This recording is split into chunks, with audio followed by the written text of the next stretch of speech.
A very good morning and a very happy Diwali to all our viewers. You're watching Breakfast News on Rajya Sabha TV. I'm Aishwarya Kapoor. Let us start with the top stories that we are following this morning. Canadian capital Ottawa stunned by an armed attack on the country's parliament. 2 killed. Islamic militants believed to be responsible, though no group has taken responsibility. Speculation of Union Minister Nitin Gadkari as a key candidate for Maharashtra Chief Ministership gathers steam. Talks of a BJP Shiv Sena deal in the offing. CBI files the first charge sheet in the Sarada scam case. Names of Sudipto Sen, Debanji Mukherjee and Kunal Ghosh figure in the charge sheet. And United States tightens screening procedures against Ebola. WHO calls meeting to decide on travel restrictions to stop the spread of the virus.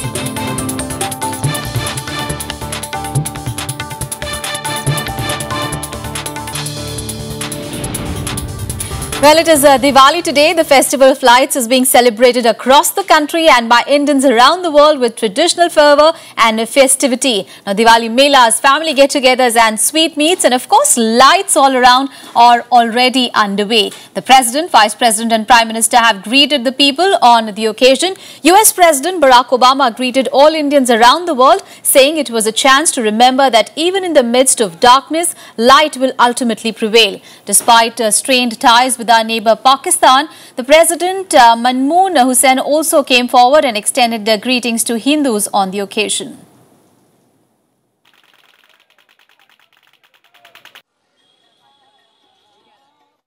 However, the Canadian capital was in a shock on Wednesday morning local time as gunmen attacked the country's parliament. 2 people, including a soldier and security guard, are reported to be killed.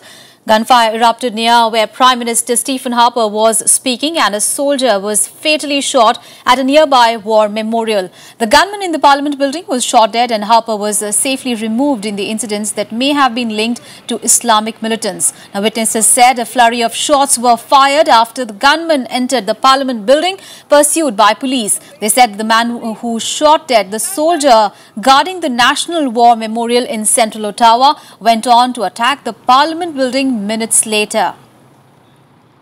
Who took cover? She was crying. Her kids were inside, or still inside, I guess. We saw someone rushing in center block, followed by police officers. Then we heard multiple shots were fired. A guy came from the side on my left-hand side and came out with a rifle and shot at the man, and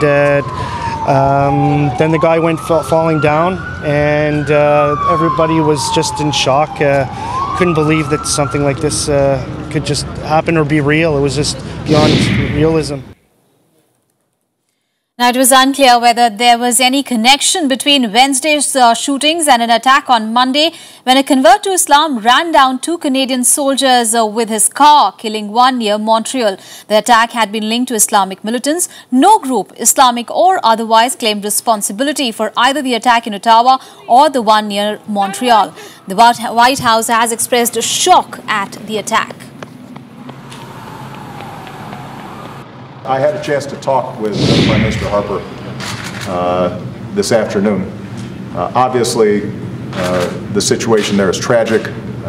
Just 2 days ago, a Canadian soldier had been killed in an attack.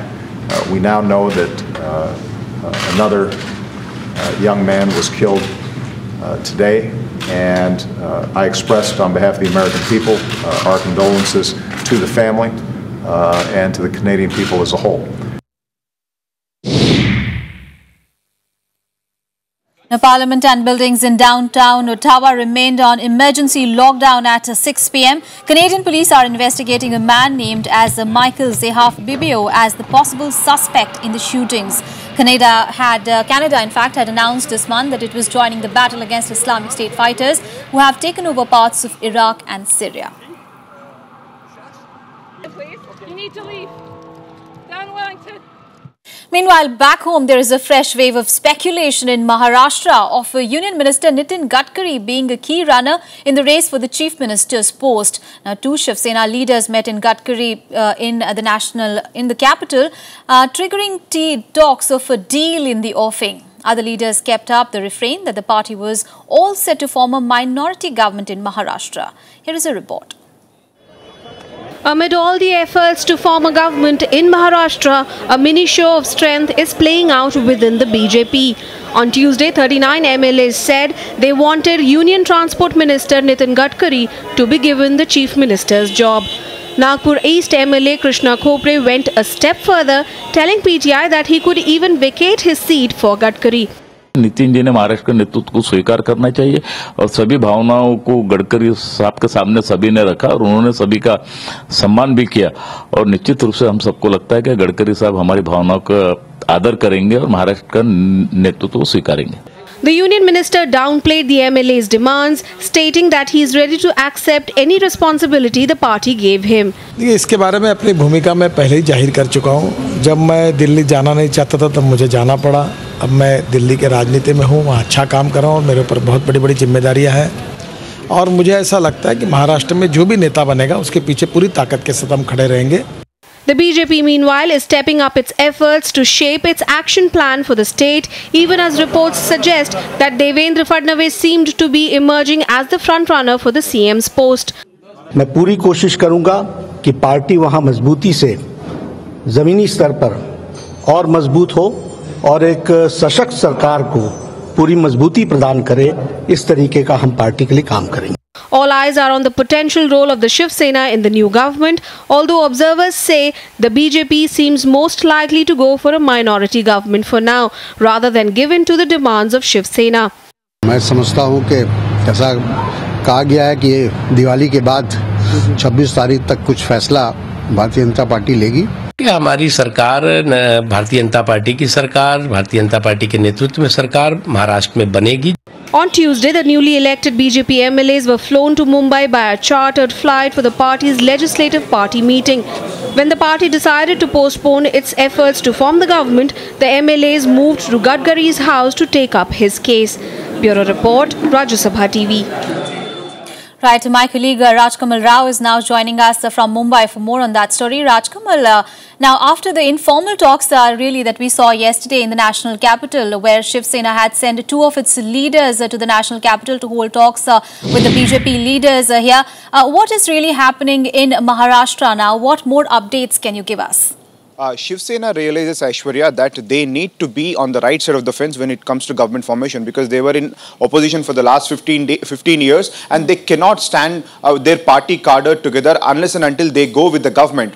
And as per the fractured mandate given by Maharashtra people, it is very clear that BJP is in advantage position. They can even go and form a minority government. So it is in a situation like this where BJP has larger scope, Shiv Sena will have to go with BJP for their existence, because already BJP has support of NCP. So it's very clear that BJP is on the upper hand and they are playing with time. So that's precisely the reason why Nitin Gadkari's name is coming out and Devendra Fadnavis' name is coming out, because they want to buy time. So there are several speculations that are happening. Even some MLAs within BJP want Gadkari as Chief Minister because of his close connection with Shiv Sena and NCP. In a minority government, if governor asks to put the government to vote to prove their majority, if it is Gadkari, MLAs believe that because he is a senior leader, he can manage the numbers. Fadnavis, who is comparatively young and comparatively new to electoral politics compared to Gadkari, it could be difficult for him to manage these coalition politics. So that is precisely the reason why Shiv Sena leaders have met senior BJP leaders in Delhi, because it's the final decision lies with the parliamentary board of BJP. That's what their protocol says. So they have to go to Mumbai once again and they have to decide their legislative party leader. Then only the alliance with Shiv Sena could be formalized. Right. You mentioned about Nitin Gadkari there. Of course, there are a number of BJP leaders who are rallying actually behind Nitin Gadkari at this stage. Though we do know that some time back Nitin Gadkari had, it was reported that he was not really keen to take up this post. Is there any change in the stand since then? BJP insiders believe that the Chief Minister must come from Vidarbha for two specific reasons. In the polls, BJP has got the maximum number of seats, 44 from Vidarbha region, and Gadkari and Fadnavis both contributed to that. Gadkari being the former party chief at central level and Fadnavis being the state chief. So BJP had gained a lot of momentum in Vidarbha region, and there were speculations that BJP may favor a separate state for Vidarbha. That is why people must have voted for them. So in a five-cornered contest, when BJP got the maximum number of seats from Vidarbha region, it's very clear within the party that they want their chief minister to be from Nagpur. So you have two senior leaders from Nagpur, Fadnavis and Gadkari. Yes. Gadkari is largely popular because he's been PWD minister, and he's been a very workaholic minister at the state. So party cadres want him to be the chief minister, and he's also close to RSS and other parties. So that is putting him as a front runner. But if BJP takes another call, wants a younger chief minister and want a younger face, then it is Fadnavis. Right. But what about the stand really taken by Nitin Gadkari, Rajkamal? Because it was earlier reported that he was not keen to take up this job. But is there any change in the stand since then, or will he actually just follow what the party's diktat really? Aishwarya, in BJP, final decision lies with the parliamentary board, which is the supreme body that take decision. Gadkari is a member of that body, so he cannot vote for himself. But if the parliamentary board favors him to be the chief ministerial candidate, he has no other option but to go for that. All right. Let me give you a backgrounder. When Gopinath Munde was alive, it was decided that Gopinath Munde will lead the state at state level and Gadkari will take up the party activities at national level. That is why he was sent to and he was made as a BJP chief. So after that, he never focused on state electoral politics. So Maharashtra elections gave him an opportunity in the absence of Gopinath Munde to reach to the ground level cadres, and the alliance broke and BJP emerged as the single largest party. So that is precisely the reason why party wants him to continue that trend and strengthen the party cadre at state level in the next 5 years. Right, Rajkamal. Well, thank you so much for those details regarding Maharashtra. We'll keep coming back to you. Meanwhile, a day after Finance Minister Arun Jaitley claimed the list of people who have black money stashed abroad would embarrass the Congress, the opposition party has hit back. The Congress has launched a blistering attack on the Union Minister, daring him to come out with full information instead of half-truths and selective leakage. The issue of black money stashed abroad has led to a war of words between the ruling BJP and the Congress. The government recently told the Supreme Court that it cannot disclose the names of Swiss bank account holders, a stand the UPA had taken earlier. सरकार तमाशे ज्यादा कर रही है और black money लाने में दिलचस्पी नहीं दिखा रही है। जो नाम है वो सुप्रीम कोर्ट के अंदर जमा करें। हर वो आदमी जिसने गैर कानूनी तौर से काला धन विदेश बैंकों में जमा किया है, विदेशी बैंकों में, उसे हम देश विद्रोही मानते हैं। तो अच्छी बात है और आ गई है तो अब उसको सार्वजनिक भी करना चाहिए। Naming some people has already been done in the past as well. That doesn't serve the purpose. The point is that all accounts held by Indians abroad, they will have to be examined whether it is legal or illegal. Finance Minister Arun Jaitley had said Tuesday that the names of black money account holders would be made public soon. He further claimed the names would cause much embarrassment to the Congress. Names would come to the forefront only when the person is charge-seated. This was a clause in the treaty which was signed by the Congress dispensation way back in 1995. So the Finance Minister has clearly maintained that in the due course of time, in the course of law, we will surely declare the name. अब bank भी सहयोग कर रहे हैं, सरकारें भी सहयोग कर रही है, उस दिशा में सकारात्मक और प्रभावी सरकार की तरफ से कदम उठाए जा रहे हैं। अब इनको लगता है कि ये कदम क्यों उठाए जा रहे हैं, क्योंकि हमने तो सोचा था कि ब्लैक मनी जो है जहां है वहीं रह जाए, क्योंकि अगर वो खुलेगी तो फिर बात निकलेगी तो फिर दूर तक जाएगी। Bringing back black money was a major poll promise of the BJP. The party had in fact promised to bring it back within 100 days of coming to power.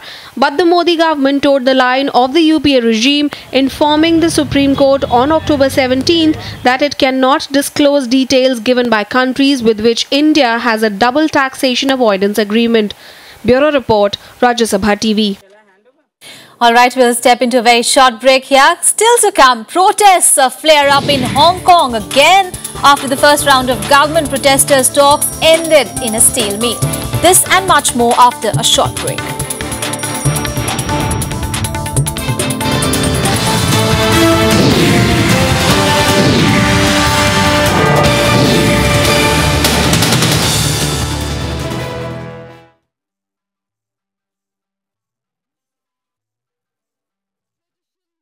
Welcome back after the break. Now, the CBI has filed its first charge sheet in the multi-crore Sarda deposit scam. The CBI has named Sarda Group Chief Sudipto Sen, Company Director Debjani Mukherjee and suspended Trinamool Congress parliamentarian Kunal Ghosh as the main offenders. They have been accused of cheating and conspiracy among other charges. 4 group companies and 1 company of Kunal Ghosh have also been named in the charge sheet. The investigating agency will file a supplementary charge sheet with more names later.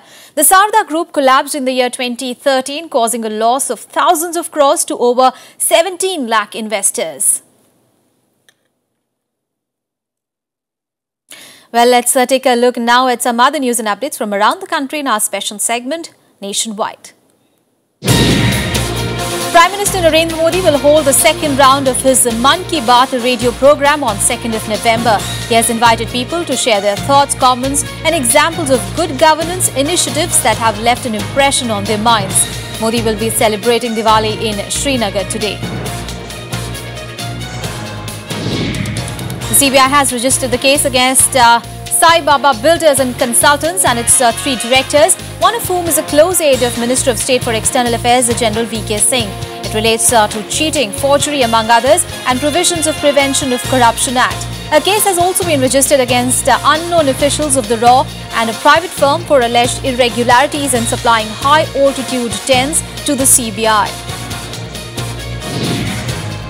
Jammu and Kashmir Chief Minister Omar Abdullah joined the Srinagar Municipal Corporation officials in cleaning the flood-hit areas of the city as part of the Swachh Bharat Abhiyan. Wielding brooms, Omar Abdullah swept the road in Veernagar, one of the worst-hit areas in the recent flood. Well, on to some international stories now. Well, protests have flared up in Hong Kong again after the first round of talks between the protesters and the government ended in a stalemate. Pro-democracy demonstrators marched to Chief Executive C.Y. Leung's residence, hollering him for some rather uncharitable comments that he made about the poor majority of Hong Kong. Over 200 protesters marched to leader C.Y. Leung's home to push their case for greater democracy. Others continue to occupy the main streets in Hong Kong. In an interview on Monday, Leung had said, and I quote him now, "If it is entirely a numbers game and numeric representation, then obviously you would be talking to half of the people in Hong Kong who earn less than $1,800 a month," quote unquote. And in a further twist, the Chinese Foreign Ministry repeated its warning to foreigners to keep their noses out of Hong Kong affairs. Now this after US jazz musician Kenny G appeared among the pro-democracy protesters. And new tighter Ebola screening rules have come into force in the United States for passengers from countries affected by the virus. The Center for Disease Control and Prevention will also monitor for 21 days anyone entering the United States from the West African nations that have been hit hard by the Ebola virus. Now, this comes even as the American cameraman who contracted Ebola while covering the outbreak in Liberia has been cleared of the virus. US President Barack Obama has expressed a cautious optimism about the Ebola situation in the United States. Meanwhile, the WHO is meeting in Geneva to examine the screening measures at borders and considering whether stricter travel regulations should be put in place. A number of things make us cautiously more optimistic about the situation here in the United States. First of all, we now have seen dozens of persons who had initial interaction with Mr. Duncan, including his family and friends, and in some cases, people who had had fairly significant contact with him have now been cleared, and we're confident that they do not have Ebola. And it just gives, I think, people one more sense of how difficult it is to get this disease. Now, pharma companies, the UN Health Agency and the WHO are all joining hands to come to the rescue of HIV patients in India. The reason is the severe shortage of HIV and AIDS drugs in the country. It puts at risk over 150,000 patients, all of whom could miss the critical doses of the medicine for the next few days. Take a look. Mohit is HIV positive. He first learnt about his condition 13 years ago. But he never let that prevent him from doing what he liked. Today, Mohit counsels HIV-positive patients. His biggest complaint is the severe shortage of life-saving drugs for them. हमें 15-15 दिन की दवाई दे रहे थे कि अभी दवाई नहीं है कि आपको 15-15 दिन की देंगे और कुछ लोगों को दवाई चेंज भी करनी पड़ी.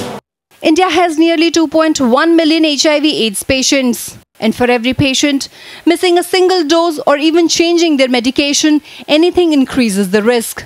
In the open market, HIV drugs are costly. Over 1/3 patients depend on the government to provide free antiretroviral drugs. But delays in approving tenders are causing shortages of the vital tenofovir tablets.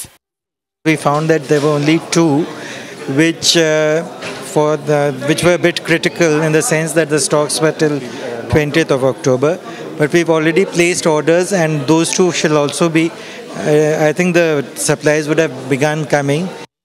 In 2012, AIDS killed 140,000 Indians. By the end of 2013, India reported the third largest number of HIV patients in the world. It accounted for over half of all AIDS-related deaths in the Asia-Pacific. To fight the crisis head-on, NACO is now leaning on pharma companies.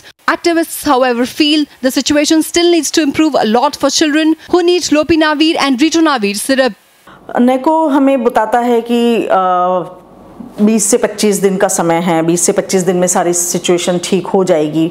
20 से 25 दिन में ये सब system streamline हो जाएगा. But I don't think so, क्योंकि 2 साल से वही सब चला आ रहा है. बच्चा एडमिट था तो उसको 4-5 दिन तो दवाई मिली. उसके जब बच्चे की छुट्टी हो गई उसके बाद पता लगा कि दवाई नहीं है.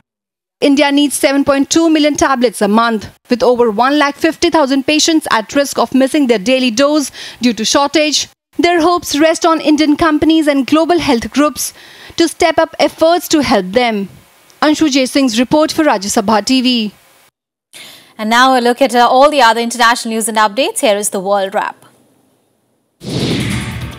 Pakistan People's Party leader Bilawal Bhutto has come out strongly against the Nawaz Sharif government, saying that he plans a series of rallies to challenge Sharif in coming months. Bilawal vowed to resurrect the party's flagging fortunes and bring it out of the series of corruption scandals that it has faced over the last few years.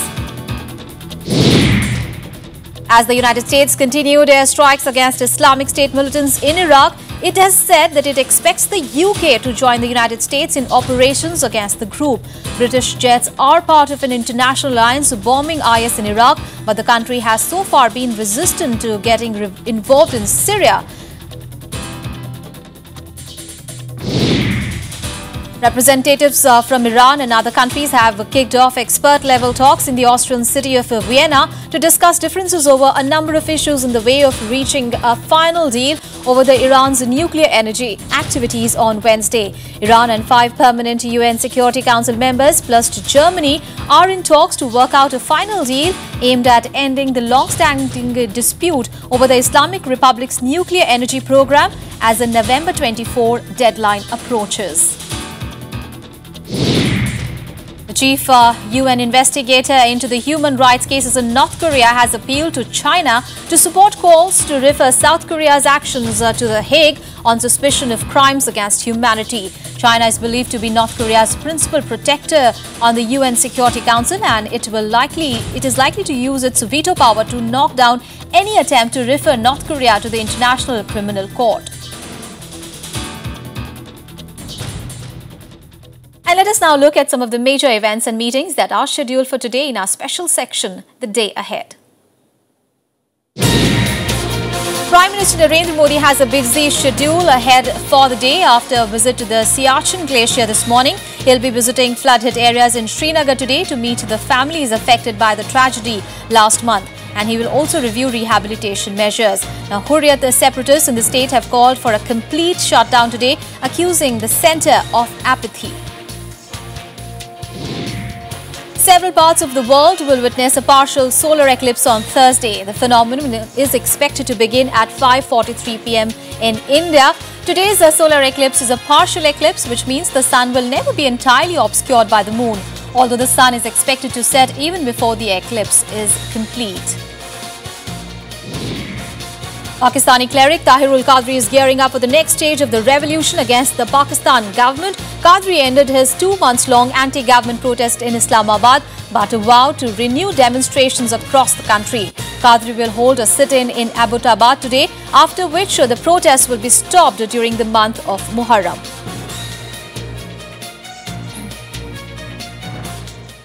A look now at the global stock markets. Even as the Indian stock markets are ready for the special Diwali trading session, US stocks erased earlier gains to close lower on Wednesday as a shooting in the Canadian Parliament unnerved the investors.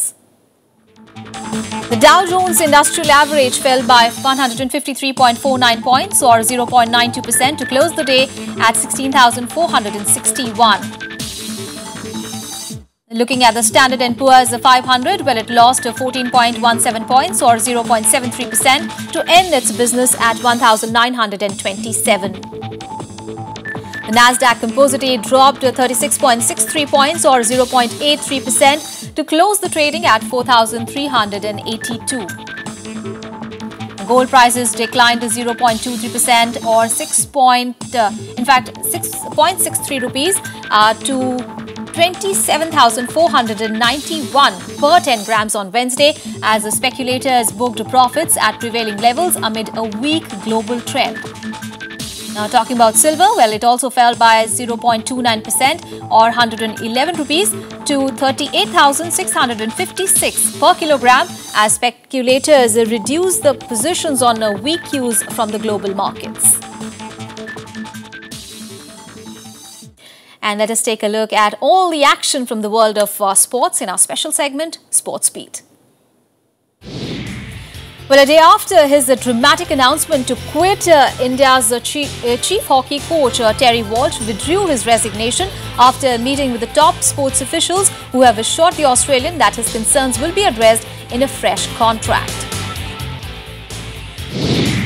In the French Open Badminton Super Series, Commonwealth Games gold medalist Parupalli Kashyap stunned world number 4 Kenichi Tago of Japan 21-11, 21-18 in the first round of the men's singles, while Saina Nehwal registered an easy victory to enter the second round of the women's singles.